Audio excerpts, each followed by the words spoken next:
My overall impression was that it went off very, very well. There was a good, robust debate, particularly on Proposal B in the Football Championship.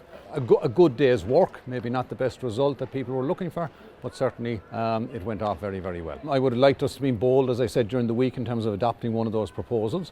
But having said that, we're still going to have quite an exciting championship in 2022 because of the structure. You're going to have the provincial championships qualifiers, and you're going to have the Tailteann Cup, and we're going to have a split season. So that's going to be different anyway. We could have been bolder. Congress decided not to be that bold. So at some level, yes, I am slightly disappointed. Absolutely delighted with the level of debate. A lot of people spoke on the floor. There was a lot of debate beforehand, but we hoped for that because we sent out information a number of weeks ago. Then we were the first time ever we sent out a video to all the clubs in the country so they could have a debate on it. And I think generally there was quite a robust debate as there was this morning. So I'm delighted with that aspect of it. I mean, I think everybody who stood up said we want change, and I assume that the people, even who voted against it, were indicating, at least from the speakers, that they want to change. And 50.9% of the membership or of the delegates want change.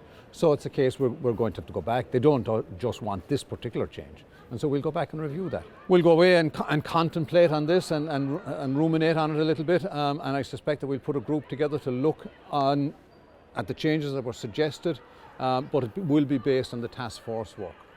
It was interesting. I think there were over 20 speakers. It was a good process, plenty of diverse views, all very well expressed. And I think coming out of it, a couple of things that are apparent to me. Firstly, obviously, the specifics that were in front of people in terms of the football changes weren't to everybody's liking, and we'll have to go again with that.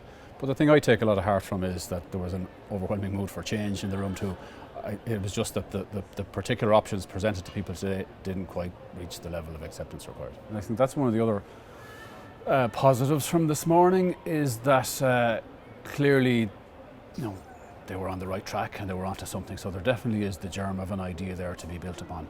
I think it's hard to come up with something that is going to get unanimous. I don't think we will get something that will come up with unanimous approval. So it's a question of assuaging as many of the reservations and fears and hesitations that people might have, and that's our job now, to come up with a different version of things, and we'll do that. I think there's an onus on us to do it because even the people who weren't in favour of the specific proposals, quite a number of them, if not all of them, conceded that change is required of something. So that's the job, that's what we'll have to do, yeah.